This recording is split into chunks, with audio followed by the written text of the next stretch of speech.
Good afternoon, everyone. I want to welcome you all to the Subcommittee on Economic Opportunities hearing today entitled How to Improve Access to GI Bill-Approved Apprenticeship Programs and How These Programs Benefit Our Veterans.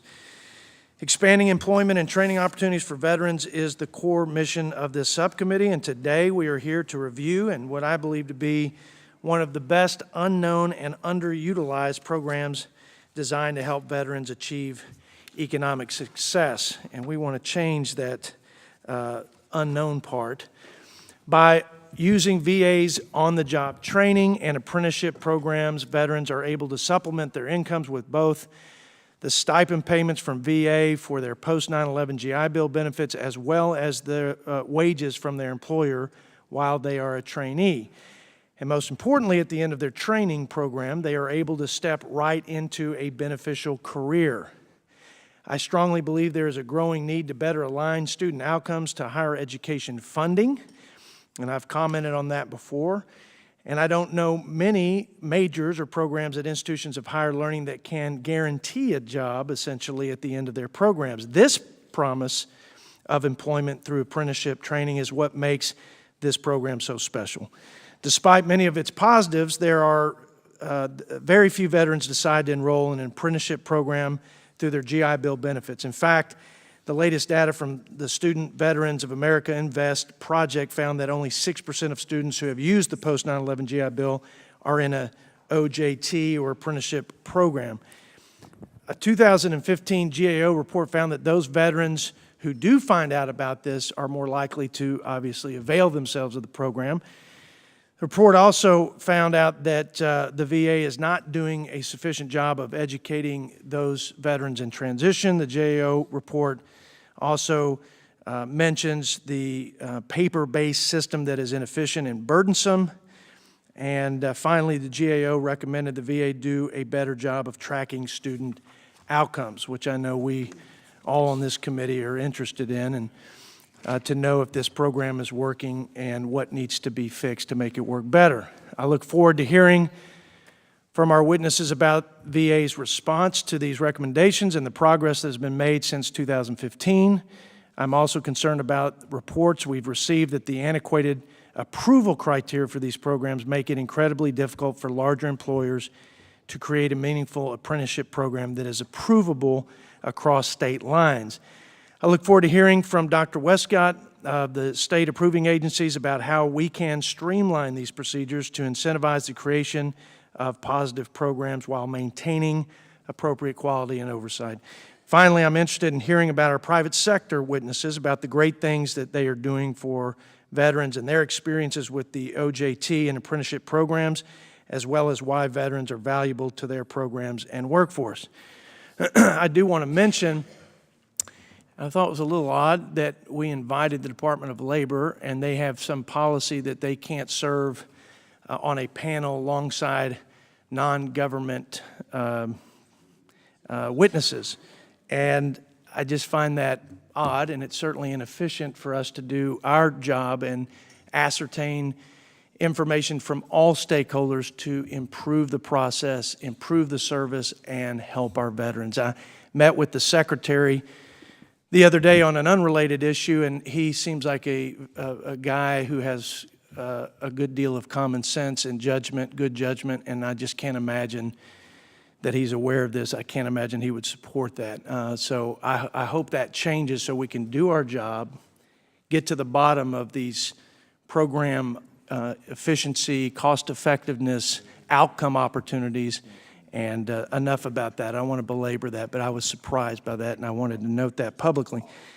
With that, I want to recognize my friend and ranking member, Mr. O'Rourke, for his opening remarks. Thank you, Mr. Chairman, and appreciate your work and that of your staff and the minority staff in bringing this hearing together. Those who are about to testify, some of whom we've heard many times at this table before and in roundtables that you've convened, on the issue of earned educational benefits for veterans and how they transition into civilian life and are more successful and competitive by the oversight that this committee, this Congress, and the folks who are here to testify are helping with. Out of interest in hearing from the panel, and because I'm going to have to leave earlier than I'd like to go to an Armed Services Committee hearing, I will conclude my opening statement with that and allow you to begin the meeting. Well, then I'm going to cut my introduction short and just say, let's start with General Worley and the rest of the panelists, if they'd make their way so we can get this hearing started, because I do want the ranking member to be here as long as he can, maximize his time, and you bet. And General Worley is the Director of VA's Education Services. General Worley, thanks again for coming, and you've got 5 minutes. The floor is yours.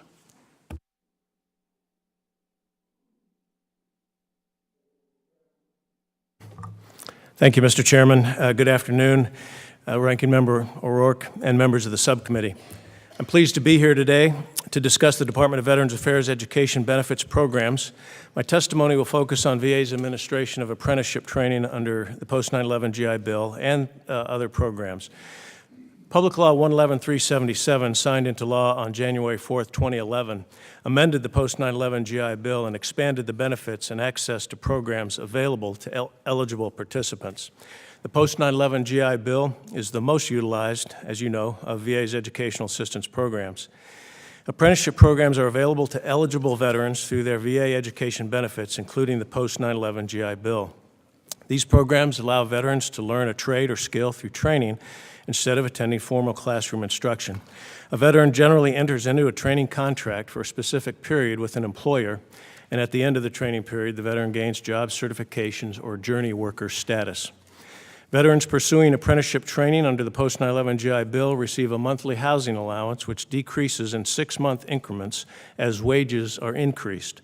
Participants also receive up to $83 per month for books and supplies. The law provides that VA may pay educational assistance to eligible veterans and other individuals participating in approved training programs. The Department of Labor's registered apprenticeships are considered deemed approved, as are those approved by DOL or state apprenticeship agencies recognized by DOL. State approving agencies, SAAs, overseeing education and training programs for veterans are responsible for approving most non-federal apprenticeship programs in their respective states. Similarly, VA has authority to approve apprenticeship programs offered by federal agencies, including DOL-registered apprenticeship programs offered in multiple states by carriers directly involved in interstate commerce. Over 1.8 million individuals have used their post-9/11 GI Bill benefits since inception of the program in August of 2009. And looking historically, there have been over 9,200 OJT and apprenticeship programs. Looking at all benefit types from fiscal 12 through fiscal 16, over 71,000 beneficiaries pursued training through OJT or apprenticeships. And in fiscal 2017, approximately 30,000 beneficiaries are pursuing this training through nearly 5,400 unique OJT or apprenticeship programs. VA works with state approving agencies to streamline and standardize the approval process for apprenticeship programs. VA also works very closely with the Department of Labor staff to ensure registered apprenticeship sponsors understand the approval process for GI Bill benefits. This includes participating in teleconferences with employers, providing information as necessary, and sharing SAA contact information. In November of 2015, the VA developed and published an informational guide for employers offering or considering offering on-the-job training or apprenticeship training to veterans and their beneficiaries. A second edition was published in July of this year. The VA continues to work with the National Association of State Approving Agencies to ensure SAAs are aware of participating employers that have received national approval, as well as any pending approval concerns. There are some challenges in the approval process for employers because training may take place in multiple states, which, consistent with statutory and regulatory requirements, normally requires a separate approval by each individual state approving agency. The VA has worked to enhance the promotion of available OJT and apprenticeship opportunities through the Transition Assistance Program, outreach events, various publications, and other platforms and strategies. In addition to traditional approaches, VA uses social media outlets to provide greater visibility to enhance the awareness of these programs. Mr. Chairman, this concludes my statement. Thank you for the opportunity today, and I look forward to your questions. Thank you, Mr. Worley. Dr. Wes Scott, with the state approving agencies. The floor is yours for 5 minutes. Chairman Arrington, Ranking Member O'Rourke, and members of the Subcommittee on Economic Opportunity, I am pleased to appear before you today on behalf of the 50 member state agencies of the National Association of State Approving Agencies and appreciate the opportunity to provide comments on apprenticeship training under the GI Bill. Mr. Chairman, we certainly believe that working with our VA and DOL partners, we can improve in real and substantive ways the manner we approve and administer apprenticeship programs, and we know that there are ways that we can better inform eligible men and women about these programs. We strongly agree that outreach efforts need to be improved, and we believe that state approving agencies can provide a major part of the solution. With a slight adjustment in our contractual requirements, we could provide a more robust outreach to potential employers of veterans and their dependents. For example, from fiscal year 2008 until fiscal year 2011, SAAs working with our VA partners increased the number of approved apprenticeship facilities from 4,471 to 5,285. However, since then, the number of approved facilities has decreased. In fiscal year 2016, the number of facilities was only 4,221. We believe the reason for this decrease is that in the past several years, we and our VA partners have been tasked with focusing heavily on oversight of institutions. This valuable work has been accomplished with somewhat at the expense of our ability to provide outreach for the OJT and apprenticeship program. While we are deeply appreciative of this Congress, and particularly this committee, in providing additional funding for SAAs, it is important that we now renew our focus on outreach and technical assistance to our nation's veterans and potential employers about this valuable program. In the past several years, despite limited time and resources, SAAs have been creative and innovative in attempting to reach employers and veterans with the messages that there is another path to employment for them other than college, and one that could prove equally rewarding. For example, Illinois, which had 357 approved and active apprenticeship and OJT facilities last year, has a vigorous outreach program, including out-of-stop visits to potential employers. The Washington SAA is an active participant in the Veterans Resource Employment Group, aimed at promoting employment of veterans and program approval of apprenticeships and OJT programs in state government. SAAs will continue to work closely with the Departments of Veterans Affairs and other local agencies or institutions, and with an appropriate shift in our focus, SAAs will be able to visit more active on-the-job and apprenticeship training programs on a regular basis. We must point out, however, that the current law limits the ability of SAAs to be reimbursed under their contract for outreach efforts unless the effort can be linked to a travel expense. Standard outreach and marketing strategies such as news media and social media advertising cannot be reimbursed. NASA recommends that 38 U.S.C. 3674 be amended to add an additional category of reimbursement for outreach and marketing. NASA has long sought the automation of the apprenticeship OJT process and claims processing. We certainly understand and empathize with the challenges faced by our VA partners in the automation arena. But it is truly time to replace the fax machine and the U.S. Postal Service as the primary means of delivering claim forms. Some headway has been made with the recent addition of apprenticeship and OJT enrollment in certifications to the VA Once online system. But complete automation would not only provide veterans with a more timely payment of benefits, but would provide VA and SAAs with the ability to accurately track how many veterans are enrolled in approved apprenticeship programs. NASA supports the efforts of Congress to modify existing laws to clarify the authority of state approving agencies to approve registered apprenticeship programs that are based or headquartered in their respective state with job sites in multiple states. This model already exists within our joint apprenticeship and training committees, as well as in the manner we approve distance education institution. And the proposed legislation in Congress now simply represents a common sense extension of the model. NASA has worked closely with Congressman Ro Khanna from California's 17th Congressional District, and we are excited about the potential of this new legislation. Mr. Chairman, the apprenticeship programs under the GI Bill provide a tremendous opportunity to put our nation's veterans back to work. quickly in meaningful and rewarding careers that are needed in our economy. We applaud the efforts of this committee and our VA partners and stakeholders to improve administrative capabilities, overcome challenges to innovation, and increase outreach. I thank you again for this opportunity and look forward to answering any questions that you may have. Thank you, Dr. Westcott. And now for 5 minutes, Mr. Paul Marchand, who is the Executive Vice President for Human Resources for Charter Communications. Mr. Marchand. Thank you. Good afternoon, Chairman Arrington, Ranking Member O'Rourke, and distinguished members of the subcommittee. My name, as you said, is Paul Marchand. I am the head of HR at Charter Communications.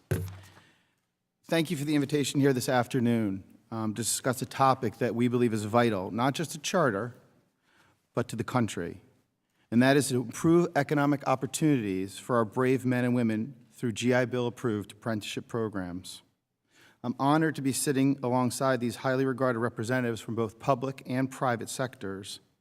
The organizations represented here today are deeply committed and passionate in their support of our country veterans.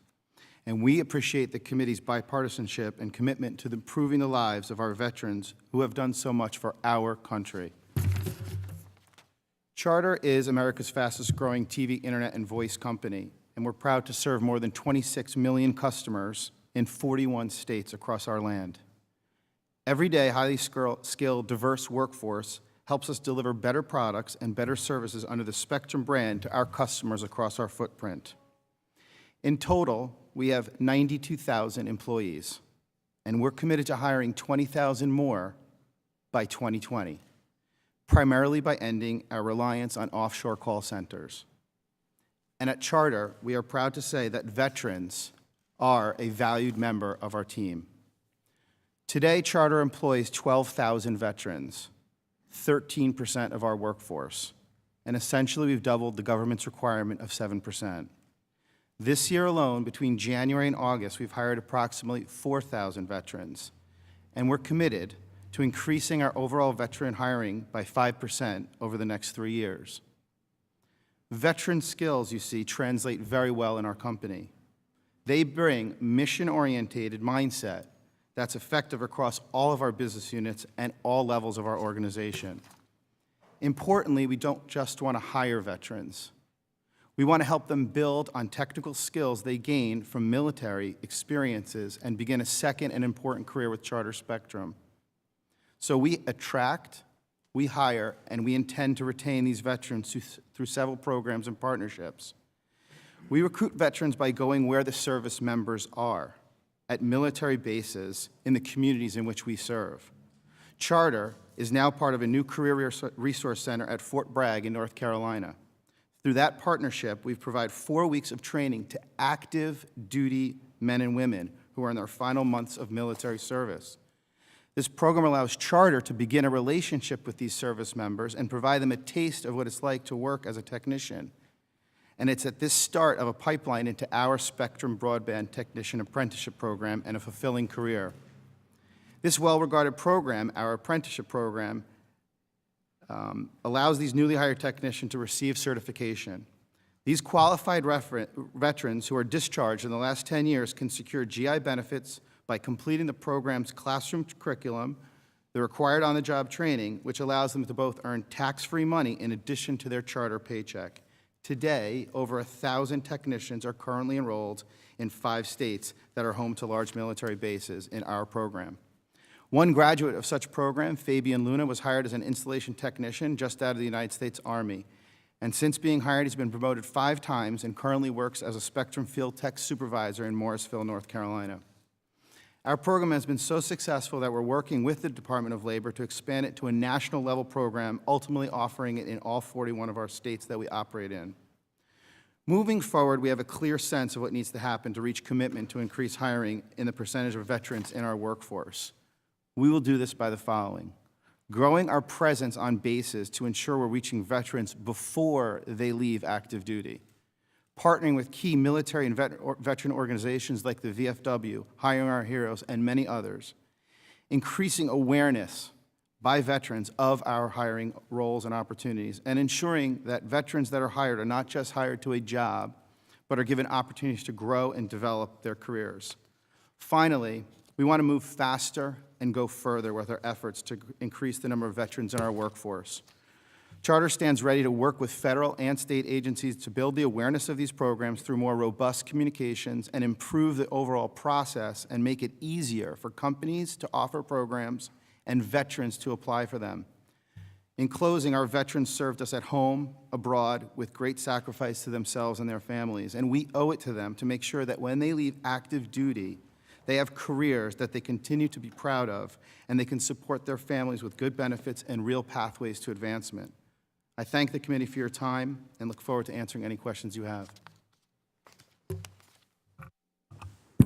Thank you, Mr. Marchand. And now I'm ask Mr. Penske for remarks. Mr. Penske, Dan Penske, a Special Assistant to the General President of the International Union of Painters and Allied Trades. Mr. Penske. Thank you, Chairman and Ranking Member. Thank you for the chance to share the International Union of Painters and Allied Trades perspective on the great opportunities for veterans in the construction and building trades. As stated, my name is Dan Penske. I serve as Special Assistant to the General President, Mr. Kenneth Rigmaiden. He sends his apologies as he was unable to sit before you today. I served in the U.S. Marine Corps Reserves, Army National Guard, where I retired in 1998. I began in 1974 as a glazer apprentice in the IUPAT Local 660, Buffalo, New York. I continued as an apprentice until reaching my journeyman status, where I served as a glazer from 1982 to 1998, before moving into the IUPAT training department. My responsibility now is to support and shepherd veterans into the Painters and Allied Trades Veterans Program. The IUPAT represents industrial and commercial painters, drywall finishers, glazers, sign and display, floor covers across North America. A few examples of our high-profile work include the painting of the Capitol Dome and the installation of the exterior and interior glass at the Apple's new headquarters. As a matter of fact, our glazer set the largest piece of glass ever installed in the cafeteria of Apple's new headquarters. Training and education are the vehicles to performing high-quality work to maintain a leading edge in our industry. We utilize our Finishing Trades Institute, which is the educational and training arm of the IUPAT. Our joint labor management relationship drives the success in the training of apprentice and journey workers. The FTI is in the leading edge of curriculum development, training, and utilizing of new industry technology for all of the crafts we represent. The IUPAT Apprenticeship Program provides an affordable education, does not leave its participants with one penny of debt. Our apprenticeship programs are linked to jobs in the private and public sectors that earn a living wage and benefits. The apprenticeship model that the IUPAT uses is also the model of the building and construction trades. It is a jointly funded labor management model. All of our apprenticeship funds across the country are funded through contributions agreed to by labor and management paid on every hour worked. The apprenticeship funds are managed in partnership with contractors articulating industry concerns and needs, along with identifying recruitment and retention goals. Curriculum is developed in-house at the FTI through labor management partnership, making our apprenticeship model a successful market-driven approach to delivering a highly skilled construction worker.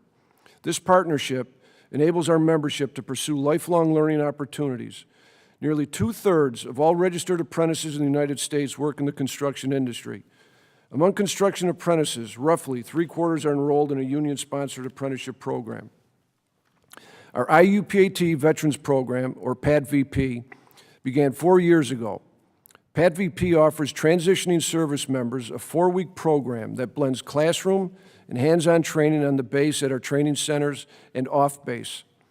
Upon graduation and separation from service, the PADVP places each graduate in an apprenticeship program, applies course credits, and finds them a job with one of our signatory contractors wherever they want to resettle in the U.S. The inaugural PADVP class at Joint Base Lewis McChord in Washington State just graduated from their apprenticeship program a couple of weeks ago. We currently work with base staff to assist the recruitment and placement of transitioning soldiers into our PADVP. As the construction industry workers meet retirement age, we feel that the veteran community's skill set and attributes are a perfect fit for the replacement of the aging workforce. Our expansion is limited by base access, in a vibrant construction market where our signatory contractors have a long-term job opportunities. To accelerate our placement of veterans, we also need access to our National Guard and Reserve Centers. Benefits of on-the-job training and apprenticeship are available for veterans under the various VA educational assistance programs. Utilization of the post-9/11 GI Bill benefits vary from apprentice to apprentice. These decisions depend on the apprentice program they choose and where they want to relocate. We encourage veterans who enter our apprenticeship program not to use their GI benefits if they don't have to. Our apprenticeship program is fully funded, so their education is free. We advise veterans to use the GI benefits to pursue higher education. They may transfer to earn credits from the apprenticeship program and continue their education outside of our training. Some vets use their GI benefits to offset housing costs and make up the difference in pay.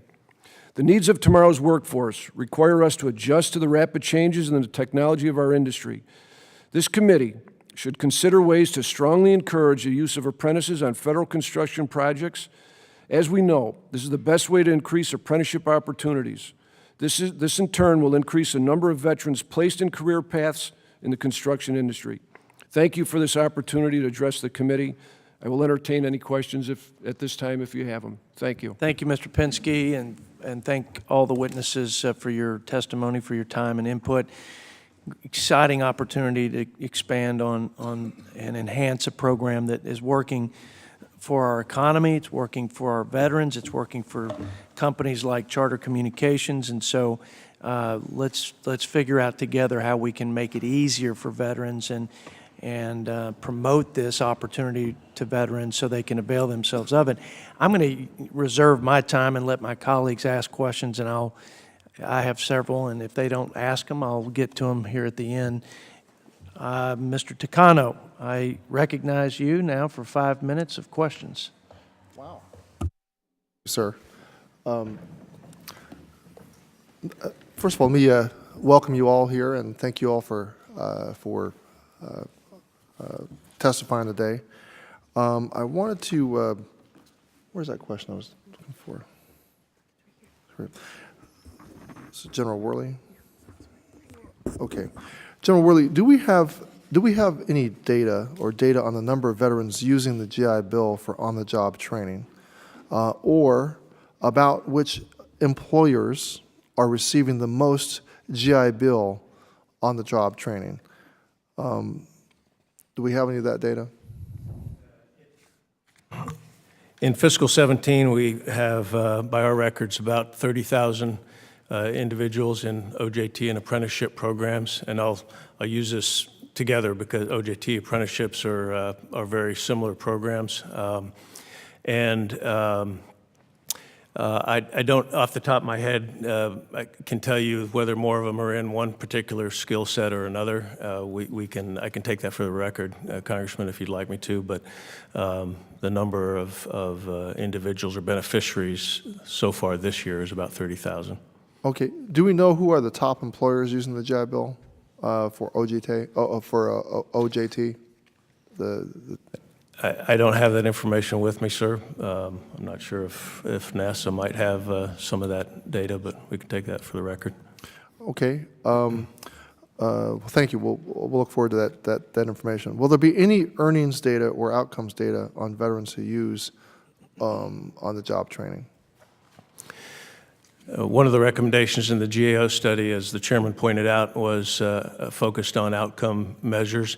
If I could just take a minute, there were 3 recommendations with the GAO report. The first had to do with outreach and publicizing these programs. There is a number of ways, as I mentioned in my testimony, there are a number of ways that we've been doing that through the Transition Assistance Program, through our over 50 different outreach events that we supported, social media, website, the guide that we published for employers who are potentially pursuing these kinds of programs. That recommendation has been closed out by the GAO. The second recommendation had to do with getting out of the fax business and the paper side of submitting the monthly certifications that apprentices and OJT folks have to submit through their employers. I'm happy to report that we have made progress in that regard. We're not where we want to be, but we have made progress in that regard. The initial enrollment of someone in an OJT is now very similar to the initial enrollment of anyone else going to an IHL through our VA Once system. So that information, that person can be loaded into our system and have that done electronically. The monthly certification of the work hours by which they're paid will be in VA Once by the end of this year. So that development has been underway and will be in VA Once. In the meantime, that information can be submitted through our Ask a Question capability on the GI Bill website, and that in fact is being used quite significantly now by employers. The third, as you mentioned, Congressman Takano, has to do with outcome measures. We are working to be able to get that data. We don't have it today. Both the completion of OJT and apprenticeships is one data point that we want to have, as well, and more importantly, the information about employment. That is still a work in progress for us, along with all the other outcome measures we're using. Okay, Dr. Westcott, could you, you mentioned something in your testimony about marketing, and I wasn't listening as carefully as I should have been, but are there restrictions on being able to get marketing to inform veterans about these programs, and is there a prohibition or just not funding for it? Well, certainly, we're very pleased with our increase in funding, but there is no line item in the contract as it now stands for outreach and marketing. So if we're able to, one of the things that we'll do in marketing is we're out on a visit and we have the time, we might add a stop to even if we're at a school, we could potentially, again, if time allowed, stop at an employer or potential employer and talk about this program. But any funding that would go to support marketing has to be tied to travel. So that's one of our concerns, is we would like to see that code rewritten so that there would be a line item for marketing and outreach, so that we could pay for advertising, pamphleting, things that wouldn't necessarily be associated with marketing. So there's no prohibition, but there's no funding? There is, the problem is there's no line item to provide for us. So it's more like a prohibition, you would Thank you, Mr. Chairman. Well, thank you, Dr. Westcott. I'm sorry I got over my time, Mr. Chairman. Thank you, sir. The gentleman yields and now recognize Mr. Bilirakis for 5 minutes. Thank you, Mr. Chairman. I appreciate it. And thanks for deferring to us and reserving your time. I really appreciate that very much. And I also appreciate the testimony today. I have I have a question for the general with regard to the GI Bill and the housing allowance. I understand that the current law is that you have to go to a brick and mortar school, maybe full time. You can correct me if I'm wrong, to get the housing allowance. Now, there are a lot of veterans, some who are disabled and aren't able to take classes at a brick and mortar, or let's say it's very inconvenient for them to get to a brick and mortar school, or it interferes with their work schedule. But there are now, of course we cracked down on the fly-by-night schools, but now we have a lot of online schools. Of course, the brick and mortar schools, most of them offer online as well. So very credible online schools. Are there any exceptions that we can make for a disabled veteran, or one that, if you have PTS or what have you, and you'd like to get your education at home and still receive the housing allowance? Are there any exceptions that can be made, or do we need to change the law? Absolutely. The way it works today, and this was changed with Public Law 111-377 that was enacted in 2011, and what that did was, for those who are taking classes online, they do get housing allowance at 50% of the national average. So if you're a full-time online student, you will get BAH at that rate. And now, if you take some of your classes by correspondence or online and take some in residence, then your housing allowance would be based on the school zip code, the facility code that you're going to. So it would If you be take more. half of your courses, It would be more than you would get the full allowance if you take half. depending of the on your courses. benefit level. But, So, yes, sir. but how do you justify only 50% reimbursement?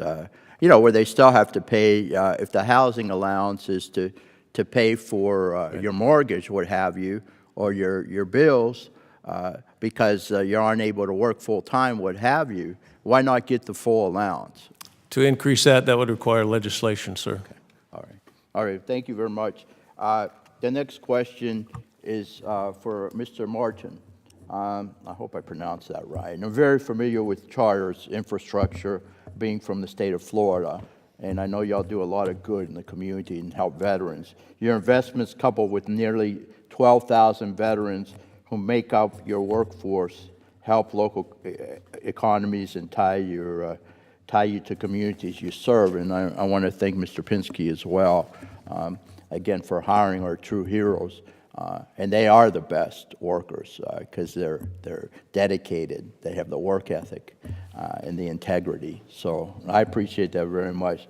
Can you expand on your apprenticeship program for veterans and whether it is or will be implemented in Florida, as Florida is among the most veteran-friendly states, and we have about 2 million veterans in Florida, in the state of Florida. Sir, can you expand on that, on the apprenticeship program? Absolutely, thank you. And yes, Florida is a very important state for Would you push your talk Yeah. button over there? Please. Yeah, it was tough. Thank you. Okay, is that better? Yeah. Okay, sorry about that. Thank you. The state of Florida is a very important state of our footprint, as you know, and we recently were helping and continue to help recover from the hurricanes that have gone through that area. So we appreciate the partnership we've had with the state legislators.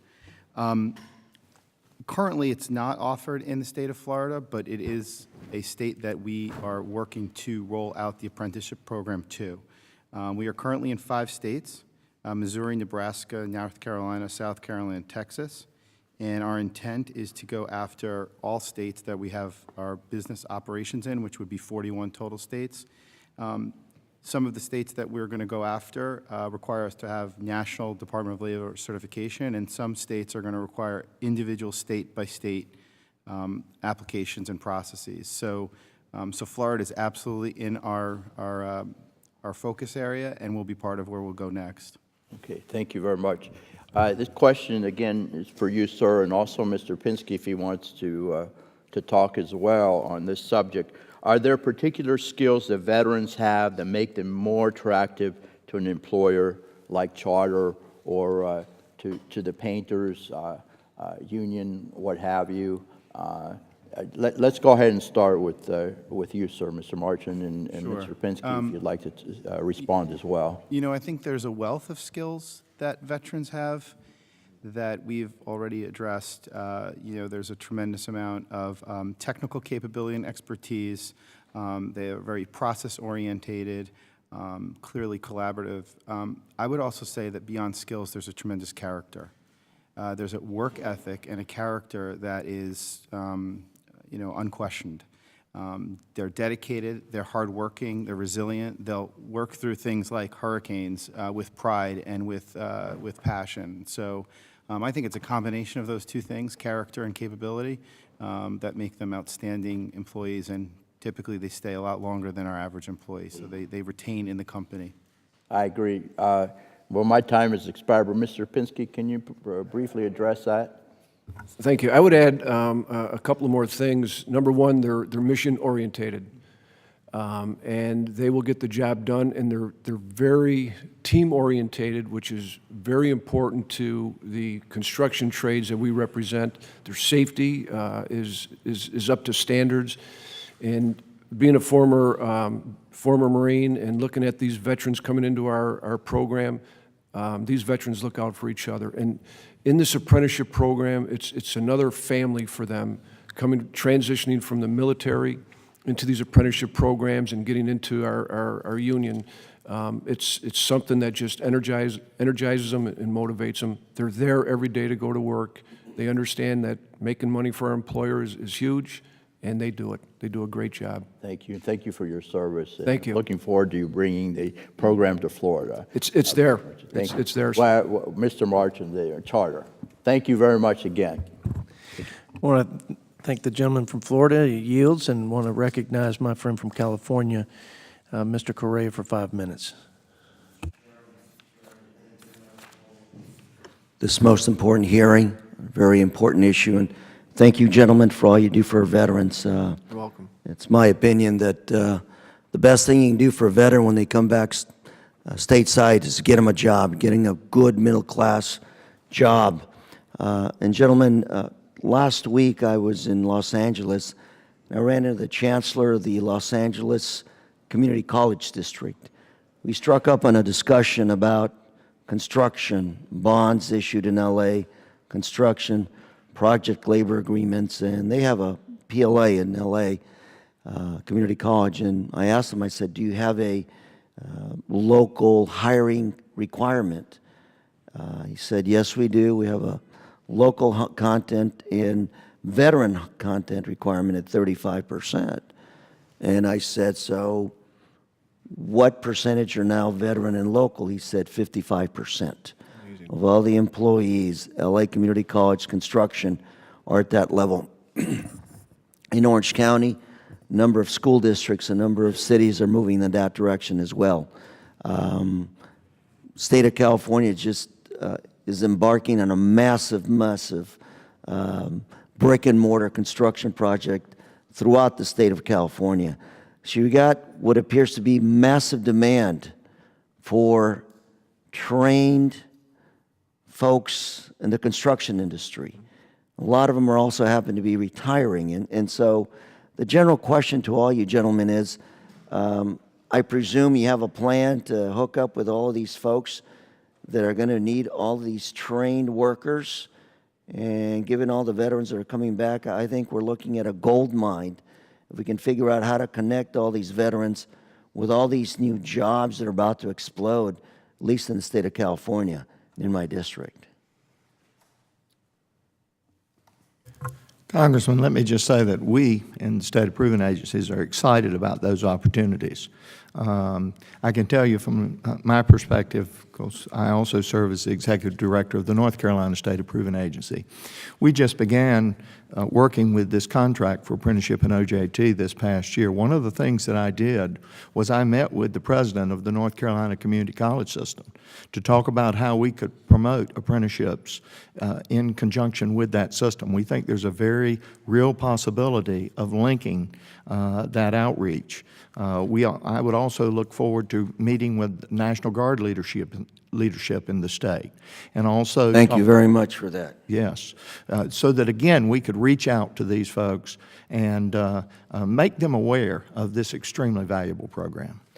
And if I may say that a lot of these folks at the local level that are going to hire these construction folks would be more than happy, I'm sure, to reach out and work with you, really not at very high cost of marketing and trying to get your message out there, but just trying to get those workers in the front door. I know millennials get a bad rap, but I think veterans at the same time get an excellent rap. So I think this is a tremendous opportunity to get our veterans employed. Yeah, as a former infantryman, we're not afraid to get our hands in the dirt. And yes, we would look forward to working with those sectors as well. And I offer my office as well as a resource. Mr. Chairman, I yield the remainder of my time. Thank the gentleman from California, and now recognize the distinguished gentleman from Florida, Mr. Rutherford. Thank you, Mr. Chairman. And thank you, panel. I can tell you, as a representative from Northeast Florida's 4th Congressional District, which has a lot of military installations, and we have about 150,000 retirees there in Northeast Florida. This is really critical, I think, to the economic success of Northeast Florida and quite frankly, our country, and does a great service to our veterans who have put so much on the line. I also want to say a special thank you to Charter and Mr. Marchand for the commitment. You know, we just suffered Hurricane Irma in the state, and it was devastating to say the least. And I know your company really stepped up with a $1.3 million help there, and we really appreciate that. So, Mr. Marchand, let me ask you this question. I was reading, and I think you mentioned also that you all are intending to hire, if I got the number right, 20,000 workers by 2020. And can you explain how you intend to, I mean, you talk about a marketing nightmare, but how are you going to achieve that? Well, first and foremost, we're doing that because we have a number of our jobs that are located offshore, and our mission, our values, our company's operating philosophy is to have those as American jobs in our American soil. And recently in McAllen, Texas, we opened up a 600-person call center to serve Spanish-speaking customers across the United States, where previously that work was done outside of the footprint of the U.S. So it starts first with the mission of having service and resources to our customer base in the communities in which we serve. That is so critical. So if you have a technician who's serving you locally and a call center that's serving you in a geographic footprint that's near you, or a news station and an outlet that's providing information to you locally, that's kind of who our company is. How we're going to go do that, you know, we have a well-oiled machine in terms of recruitment. I mean, we are actively sourcing candidates. We're actively using all means, whether it's anything from local like career fairs or connections with universities and colleges and trade schools, or it's the, you know, and so people can get an idea how critical these positions that you're talking about are. Can you talk a little bit about the benefits for those employees who come into that apprentice program? We have outstanding benefits. We provide wonderful health and welfare benefits. We provide a wonderful 401k. We match at 6%. We have an additional 3% non-elective. So even if you're not a participant in our 401k, we automatically enroll you in 3% so that you can start saving for long-term retirement. We have the ability for you to go to back to school at night if you want to do that, if you don't have your undergrad or graduate degrees. So we have comprehensive benefits, excellent pay, and our intent is to sort of go out and find talent that can be part of our future. Yeah, these sound like great positions to, you know, raise a family and create the whole American dream. Dr. Westcott, can you please talk a little bit about why you think we've had this drop in the number of approved OJT apprentice programs when so much is, you know, since 2011 has actually gone down. And I noticed when General Worley mentioned that you were going to be able to do some of this filing with VA1, you seemed excited about that. Is that going to help turn some of these numbers around, do you think? Well, we would certainly hope so, and I am indeed excited about that. And, you know, the fact that that could happen within the year will be a real plus, not only in us being able to track what's going on in our states and where we have active apprenticeships, but then using that data and information to grow those apprenticeships. I think basically one of the reasons that our numbers went down, and again, I want to thank this committee and this Congress for increasing funding for SAs. We were flat funded for 10 years, and of course our expenses went up. Also around 2011, we began helping the VA with their very important work with compliance surveys, so we added an additional mission as well. So, you know, if you have X number of folks and you shift your mission some, then it has to shift away from something. Yeah. We're now excited at the possibility that with the increased funding, with a renewed focus on apprenticeship and OJT, that we can really grow this sector. I for one, am convinced that there are folks who just don't know about this benefit at the level which they need to. Yep. And we want to reach those people. Right, and that's why I was asking Mr. Marchand to put some of that out there about what, you know, what kind of positions these really are. So thank you, Mr. Chairman. My time is up, and I yield back. The gentleman yields, and now I would recognize Mr. Banks from the great state of Indiana. Thank you, Mr. Chairman. Mr. Pinsky, could you maybe dig deeper into an explanation of how the apprenticeship programs are funded and what portion of that funding comes from the federal government? There's no funding from the federal government. The funding for the IUPAT apprenticeship programs are collectively they're contributions that are collectively bargained between both labor and management. So each area of the IUPAT, the contributions may vary within the district council. We're broken into district councils. Those are the umbrellas under the IUPAT.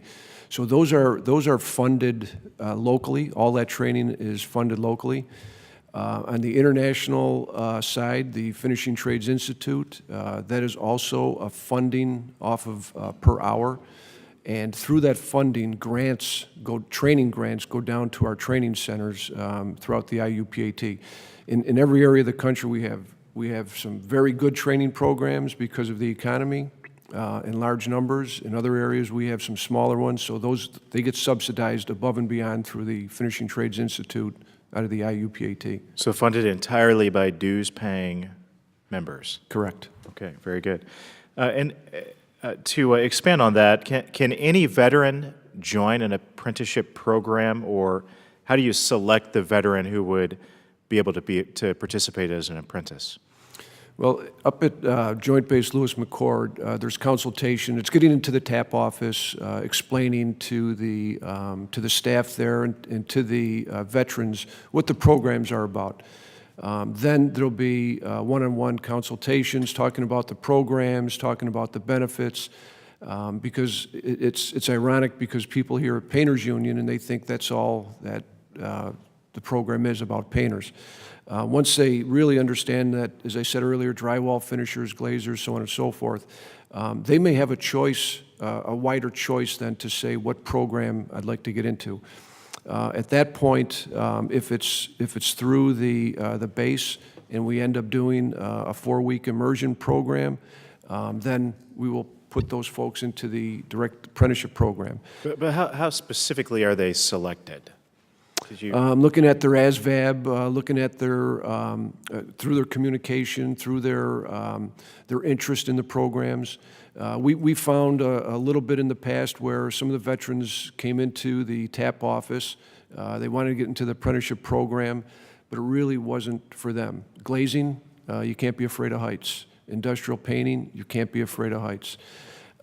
So once some of these veterans came in, they decided, well, maybe I'll look at another craft, or maybe I'll go in a different direction. So it's not for everybody.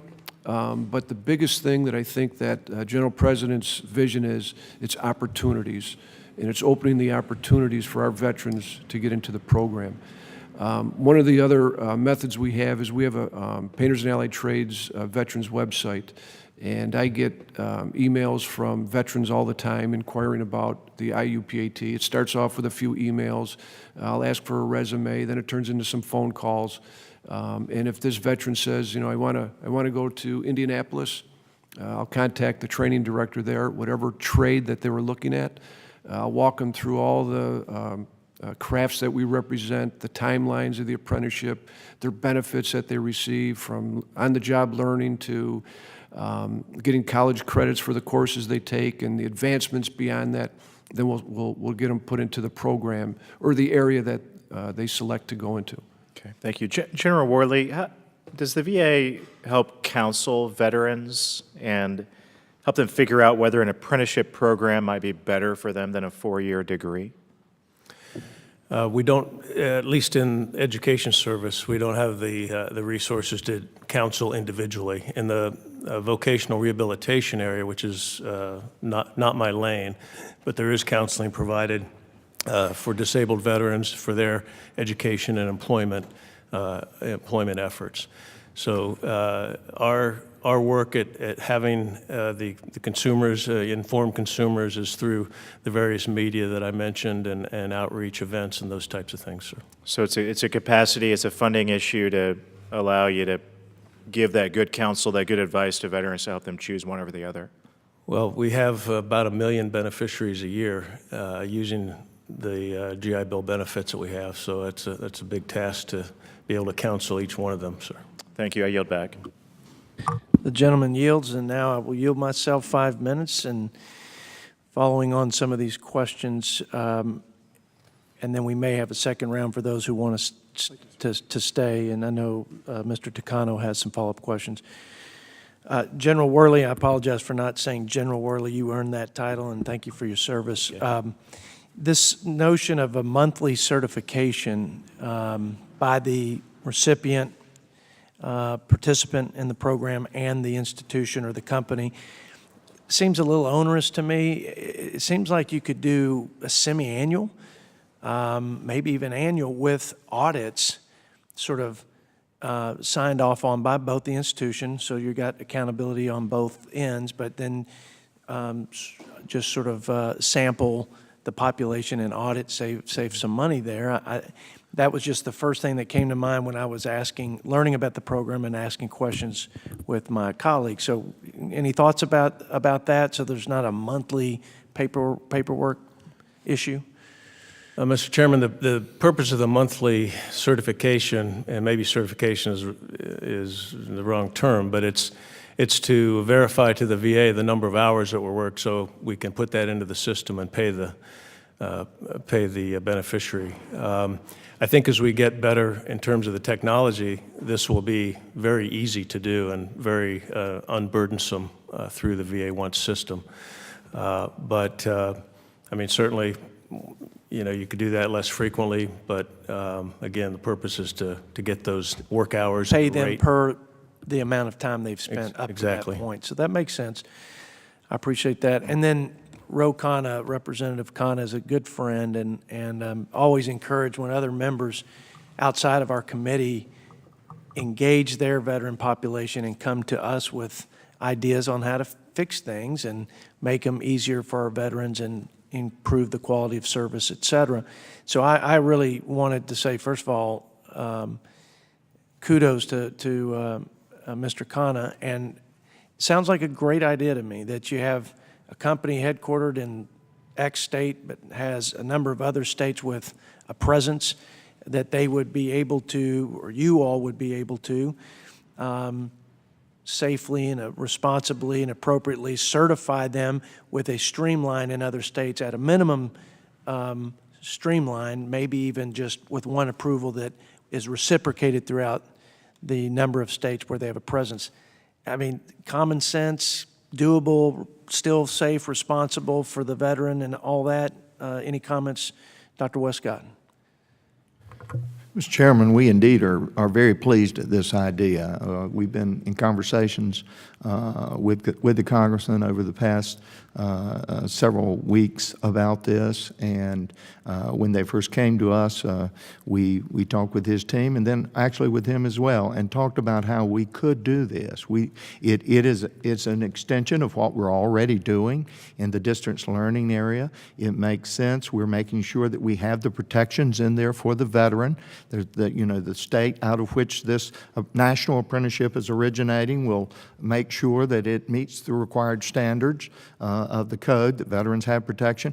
But then, in the training sites where those veterans are working, we won't necessarily need to be involved in the approval, but if there's an issue, state-approving agencies within that state could address those as well. So, yes, sir, we are very pleased with the thought of this expansion and anything that will move this program forward. And let me just say, and I think it goes without saying, I hope that you guys feel comfortable enough to talk to any one of us, but always look for those opportunities. I know that sometimes you can flex the policy as to the maximum, but you run up against a legal barrier, and where it doesn't make sense, where technology can improve that or continue that in a responsible way, but where there's a legal barrier, please let us know so we can work with you to just make things better for everybody.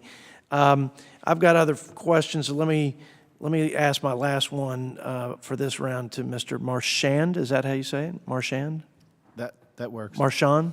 Better second time. You know, I'm from West Texas. We, you know, French and, okay. you know, that kudos to your company, to Charter, and your ethos, your values for keeping jobs here when you can. I know that's tough to do these days, and also for your commitment to the veteran community.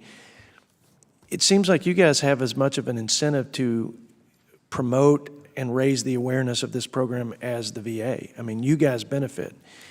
And what can we do to make it easier for you to engage at the right points in the process, whether it's on base, off-site, in whatever form or manner? How can we open up those opportunities so that you can do the job that we, all stakeholders, need to be doing to make these guys aware of the program? Sure. Thank you first for the compliment. And I think there's a few things they've been said, but I'll sort of repeat them. You know, awareness of the program is far paramount. You know, letting veterans know that this is something they can avail themselves to is so critical. I think we'll do everything we can, but it has to be sort of a collective voice, right? I think awareness of the opportunity to other corporations, which is something, as I was asked to come here today, was really a light bulb that went off that said, you know, what more can Charter do with our industry company partners and non-industry company partners to make them aware of everything we're getting out of it, that they could join in the cause, right? So that's something I think we'll try to take on. Embracing digital, there's no question. If we can make things more streamlined and more easy and more effective, this sort of concept of one pass for us across the country, since we operate in multiple states, will make it easier. We'll do the hard work as the pioneering company. I'm sure other companies behind us would benefit from, yeah, I operate in multiple states. Give me sort of the one DOL, sort of one pass, one approval to do this. Make it easy for the veteran themselves as they're going through it, and the hours that they have to put in and all the paperwork they have to do. You know, I think embrace it as much as we've embraced the concept of simply hiring veterans. You know, it's this conversation about not every veteran has to go to a four-year institution. Joining companies and getting on-the-job work experience that we're committed to providing and other companies are committed to providing is a great route as well. A lot of times there's a pressure to say, okay, go to school, and that's not the answer for everybody. Certainly at a certain life stage, it's not. So, so I applaud everything that's being discussed, and we think there's great opportunity. My time has expired. I now recognize Mr. Takano for another 5 minutes. Thank you, Mr. Chairman. I appreciate this. Mr. Marchand, tell me, how is your program? I imagine the company funds the apprenticeship. So, is there any cost to the veteran to participate in this apprenticeship? There's no cost. We're fully funding both the on-the-job training. We're paying their salaries. We're investing in future talent for our company. And you have various kinds of apprenticeships. Do they lead to any kind of certifications? They lead to this broadband certification apprentice. Yeah, they lead to certification of being a technician. And does this certification only allow them to work at Charter, or could they take that certification and work for any? It's transferable. That's really amazing. We're helping them be active workers in the workforce in general. We'll do everything to retain them, but if they choose to go, they can land other roles. And do you understand the distinction between a registered apprenticeship versus an apprenticeship that's not registered? Is that a concept that's familiar to you? You mean registered like? There is such thing as registered apprenticeships and not. Does the state approving agency understand what I'm trying to talk about here? You might want to comment on that briefly. Be glad to, Congressman.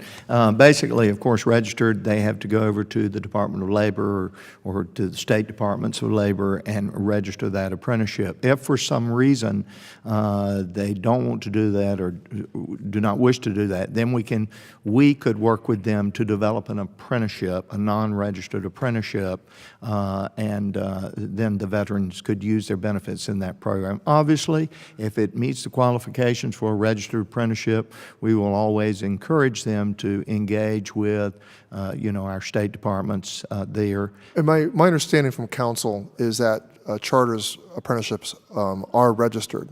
And the benefit of the registration is that there's the recognizable, there's sort of a certification that's recognized, and hence your apprentices, once they've completed a program, are able to work anywhere, and that's an important thing to me. This distinction of registration. Some people think it's too cumbersome to get this done, but I think the due diligence is really of service to the veteran and anybody who participates in the apprenticeship. So I really congratulate Charter for doing that, for registering the apprenticeship, and for offering that extra value. You're taking a risk to some extent of training somebody that could actually leave you and go someplace else. And so I doubly offer you kudos for that. Mr. Penske, a little bit more about the project labor agreements and how they help apprentices. What I know about project labor agreements is the negotiation that happens with an entity, a public entity, and what happens in these agreements is that a certain amount is set aside for apprentices and for veteran hire and local hire. Is that not correct?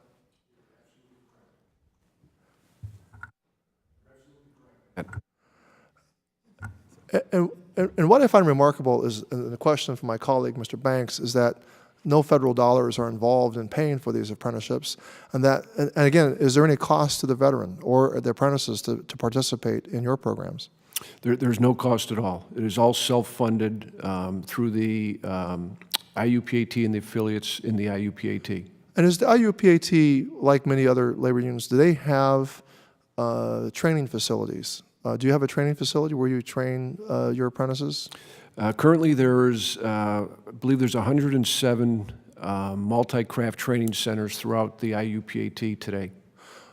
So and who pays for those? Who pays for those facilities? Who funds those facilities? Those are built by labor and management. They're contributions. In some cases, if there may be a government grant available for something, they through our government affairs departments, they may seek out grants. As a matter of fact, I believe right now there's 3 of our training center, our district councils that are accredited through the COE, and we're working on the majority of our training centers to become accredited. So they're going to become colleges. That's self-funded. That's really quite remarkable. And so, but the bulk of the funding comes through these shared agreements between labor and management, the contributions. The majority of that money is, yes, comes through the collective bargaining agreements, collectively bargained between labor and management. I would love to find out how to visit one of your training centers. I've visited some centers from other labor, but in my estimation, no one does it better than the craft unions, the labor unions. And so I congratulate the investment and commitment you have to your members and to apprentices and to our veterans. So thank you. And my understanding is that these project labor agreements are one of the few ways in which we can give preferences to local hires and to veterans and to actually build those preferences into those agreements. You're absolutely right, and I think that is probably the best avenue to make sure that we get these veterans onto these project labor agreements in those local communities. And I just would like to add, too, I'd mentioned earlier about the National Guard and the reserve centers. Those folks live in those communities already. They spend in those communities. Their children go to school there. To invest in those veterans coming out of those National Guard centers locally and then putting them onto a project labor agreement is just a total win-win. Not to take away from our veterans who may want to transition out of Joint Base Lewis McChord or Andrews and move somewhere else, but investing locally in those veterans and putting them to work is phenomenal. Mr. Chairman, before you, I just want to say that in this Congress and in previous Congresses, I've noticed there has been a bipartisan majority that backs the concept of project labor agreements, and I'm really pleased to know that members of your party and my party have joined together with the craft unions to protect that principle. Thank you. Thank you. Thank you for your comments. The gentleman yields, and now recognize Mr. Rutherford for another 5 minutes. Thank you, Mr. Chairman. I want to follow up on Mr. Takano's first question dealing with the registration of programs and the chartering of programs. I think, Mr. Westcott, when you responded, it sounded like it was either DOL can offer that certification, or the state authorizing agency can do that, or well, you didn't get into this, but in the material it says or the VA. So my question is, seems like we have three bodies here that you guys are having to suffer under for these certifications and regulations. You know, is there some way, and it seems like the state authorizing agencies would be the place to go because they know the particular certifying requirements for licensing and things within their jurisdiction. Is it an and or is it an or? It sounds like an and to me. I think both of us can speak to that. I will speak to what I know of in North Carolina because I've become remarkably acquainted with this sector, having picked up this contract. It really is an and it works well as long as the liaison is there, and we have worked hard in North Carolina to make it work. We work very closely with our state office so that if a business owner calls in, he's interested in setting up a program for veterans, an apprenticeship, we will then connect him with the state office so that they will work with him to set up a registered apprenticeship that will be available for all of his employees. And then if he has some of those employees that are veterans, he then sends them back to us, he or she sends them back to us, provides us with the information we need to then add a couple of documents in our office and work with him to explain how it will work with the GI Bill, and then we send that over to the VA, and they process that, give him a facility code, and that veteran is now able to undertake his training. It's a smooth process, but certainly for the veteran, he gets a little, and I'm proud of this, a little higher degree of protection and attention because we're involved in there making sure that the employer is fully aware of what needs to be done. Right. General? Thank you. If I might add, think about it in a couple of different ways. DOL registered apprenticeships, the employer has to go through a certain set of requirements and meet certain criteria and standards to be a DOL registered apprenticeship. In the law, that is a deemed, from the GI Bill perspective, that's a deemed approved apprenticeship for GI Bill.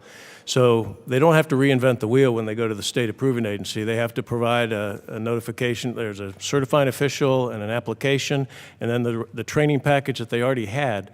So it's a streamlined process to get GI Bill approved if you're already a DOL registered apprenticeship. If you're not a DOL registered apprenticeship, then the SAA has the responsibility and authority to review the training plan and make sure the wages are there and all of those. So those are the employers that we're hearing from, the ones that aren't in those already certified or registered programs that say they're double working everything. Is that?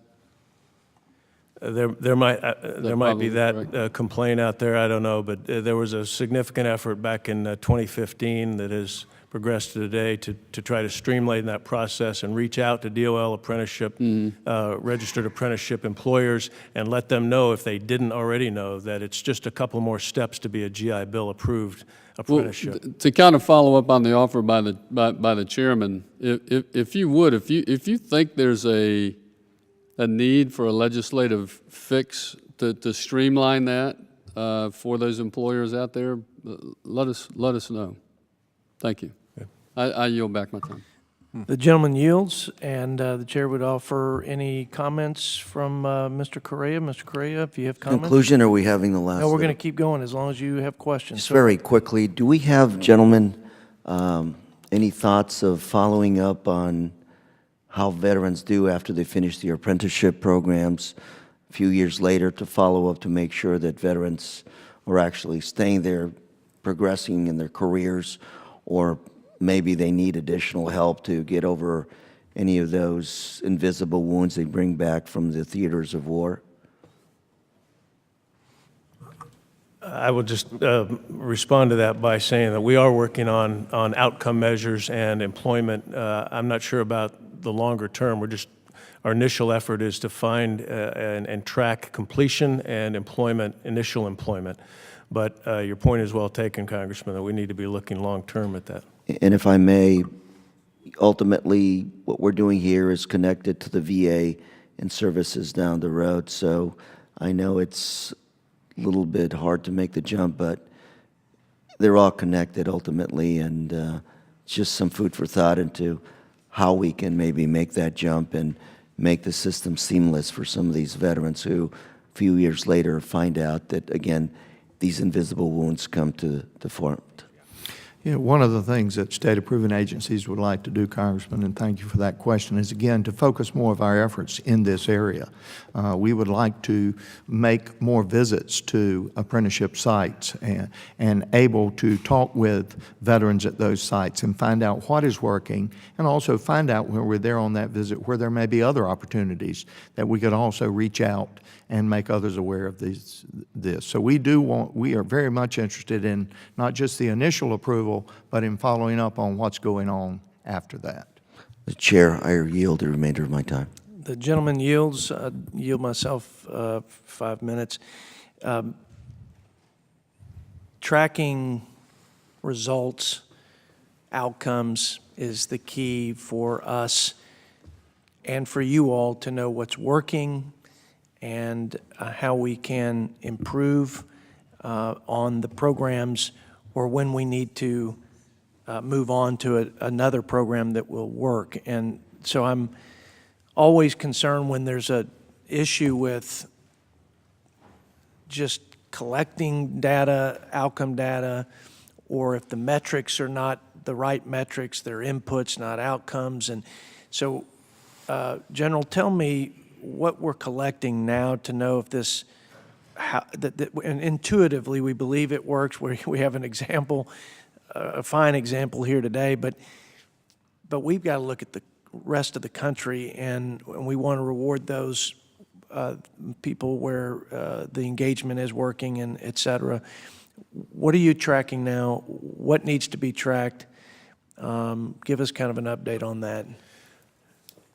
We've been working for some time broadly on outcome measures for the whole program. Those have been fairly traditional measures: graduation rates, certificate completion, retention, persistence, those kinds of things. As I testified back in the hearing after the GAO report was published, we hadn't really focused much, and the report identified that, on OJT and apprenticeship results. So as we have continued to work and refine these things, we have a work underway with the Census Bureau to develop an MOU with them to help us look at employment. Data mining in our business is a challenge. We'll be candid with you. So when we move the enrollment, now that we've moved the enrollment certification of OJTs and apprenticeships into the VA Once system, which is what the schools use and the employers use now, we will be better able to track completion rates for OJTs and apprenticeships because that'll be right in our system. And then we'll continue to work on, more importantly, did they get the job that they were OJTing for, or as an apprentice for, or either in that company or elsewhere? So it's still a work in progress, Mr. Chairman. Yeah, it seems, to your last point, did they get the job, and how have they progressed? And now that they have this certification that is transferable, now they're more marketable, and so it doesn't, whether they're at the job where they completed the program and then beyond, it seems really straightforward to me, and I would encourage you, because it's been 2 years since a GAO report. I know how good you are and earnest you are to serve these guys. These are your colleagues, but we cannot get excited about, I can't personally, unless I know something's working, and without data, I can't say that they're all like Mr. Mershon. So please expedite that so that when we have another discussion, you can tell us exactly how things are going in that regard and that we, in fact, are collecting data. Anything on the GAO front that, that you think is worth talking about in terms of what you believe is on the money and that you have already begun the process of implementing so we can make this a better program, other than the tracking and the education and promotion? Is there anything else? Nothing else. As you know, there were 3 recommendations. 2 of them are closed out. I guess I should say anything beyond that Beyond that that? you think we need to be doing. Not at this point. I think the mention has already been made of looking at ways to facilitate national approvals, and I think that would be very helpful, but nothing else beyond that. I will yield any other time necessary for final comments or questions. Mr. Takano? Just briefly, Mr. Penske, you looked like you wanted to say something earlier, and I don't think my colleague, Mr. Correa, saw you. You want to say, respond to something he said earlier? Did Mr. Correa have his glasses on?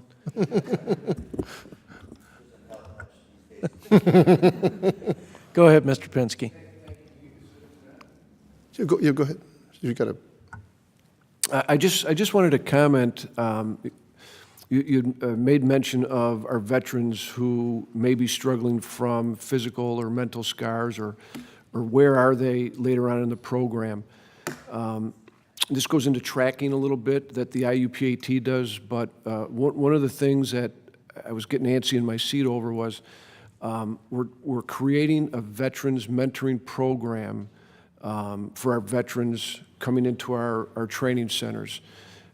It's no different than our VFWs or our American Legions. These veterans, now they're carrying whatever they had from their time in service, and they're starting this new career into whatever trade it may be, getting into a union, meeting new brothers and sisters within the union. They have concerns and issues, and we need to mentor them along into the family of the organization.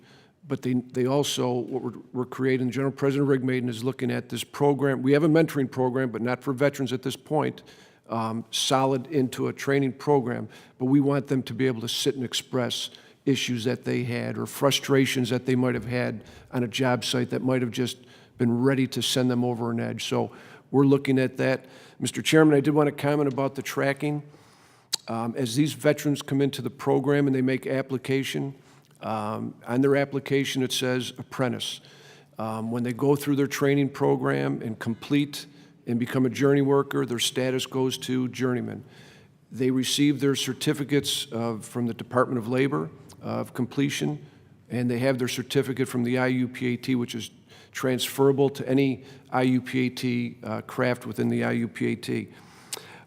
So we know if they're being dropped. We know if they're being suspended. We can track it through our integrated management system through the IUPAT, which cycles up from our district councils.